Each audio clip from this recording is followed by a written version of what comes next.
Salve, salve, rapaziada! Tudo bom com vocês? Eu sou o professor César Staudinger de Física e nesse vídeo eu vou explicar como a gente pode suspender um carro. Porém, eu vou contar uma historinha que ocorria diariamente na minha infância. Quando eu tinha mais ou menos os 9 anos de idade em Recife, porque eu sou pernambucano, quando eu retornava da escola, bem próximo à minha casa, tinha uma oficina, tá, que era super movimentada, tá?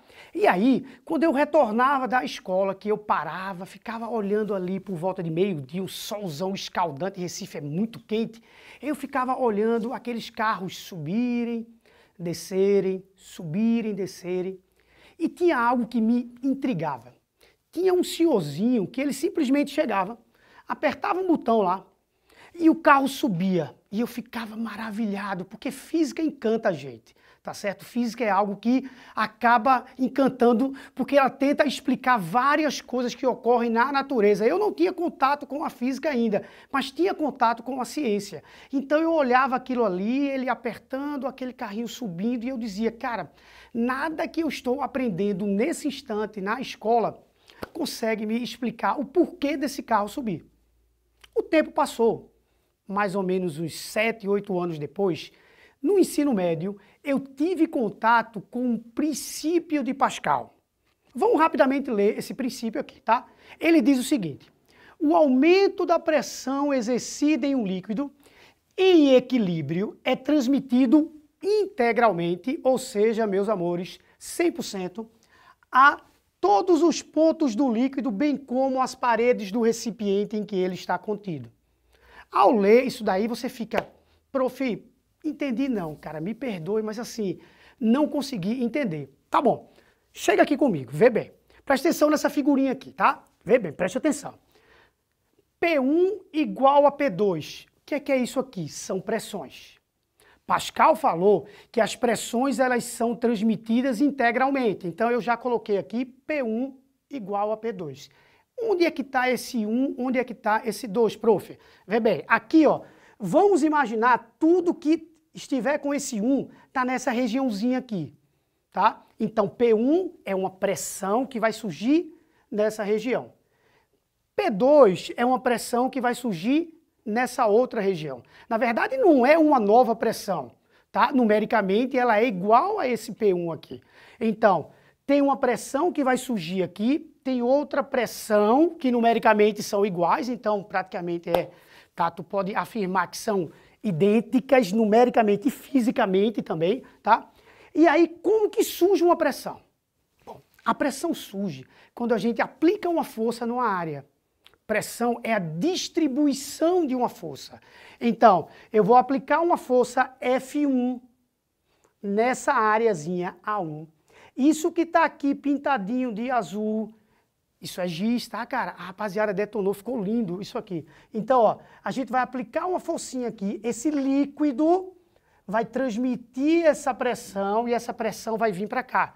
Prof, tem uma equação aí em cima, tu pode explicar para mim? Posso. Esse F1 sobre A1, na verdade, é a pressão 1.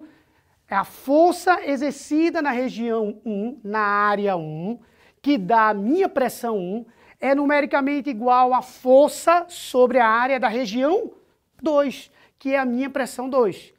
Tô quase entendendo, prof. Pois é, tu vai entender agora. O que eu tô querendo falar é que tu podes, gerando a mesma pressão, alterar os fatores.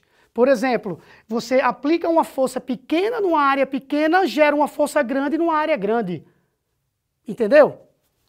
Olha aqui, vê bem. Eu tenho aqui uma forcinha de 100 newtons sendo aplicada numa área de 1 centímetro quadrado.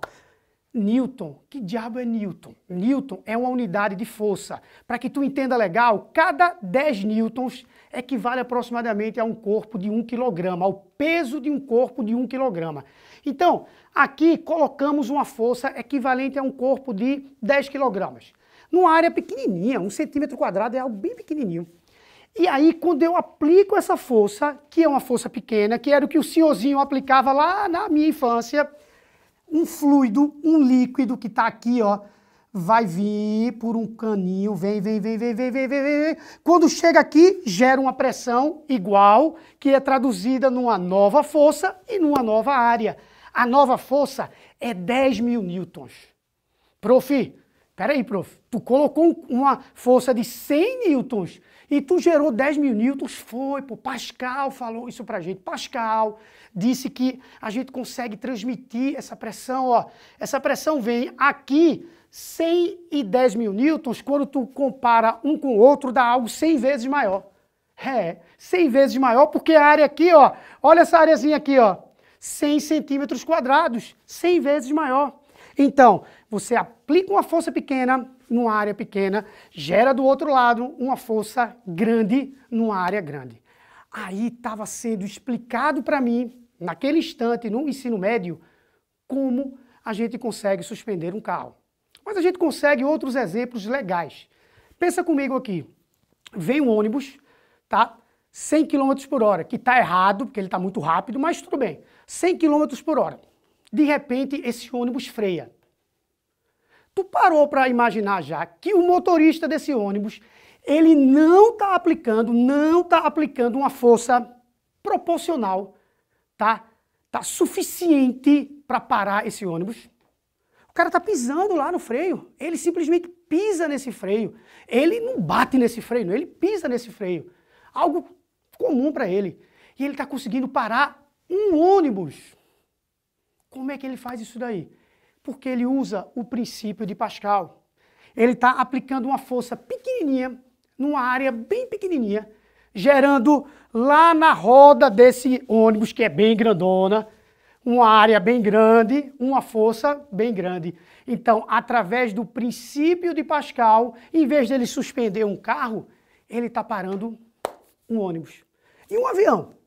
Avião, prof? Não, avião não, prof. Avião não usa isso não. Usa. O avião tem o que a gente chama de freio hidráulico. Na verdade, o avião tem 3 freios. O mecânico, pneumático e o hidráulico. O pneumático envolve ar. Mecânico é como se fosse um freio de mão mesmo, tá? E o hidráulico, cara, o avião também faz uso disso daí. Transmitindo pressão, gerando uma força pequena numa área pequena, usando, né, para produzir uma força grande numa área grande.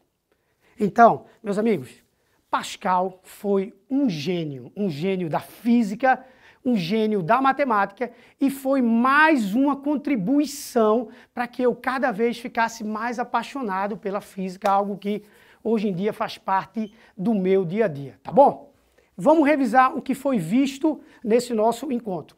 A gente mostrou como você pode suspender um carro simplesmente transmitindo pressão, que é o princípio de Pascal. E a minha sugestão é que tu tente, no cotidiano, ver outras situações em que Pascal esteja sendo aplicado, o princípio dele esteja sendo aplicado, tá bom? Uma outra sugestão, tira uma foto desse quadro que tá show de bola. A gente se vê no próximo vídeo. Tchau, tchau.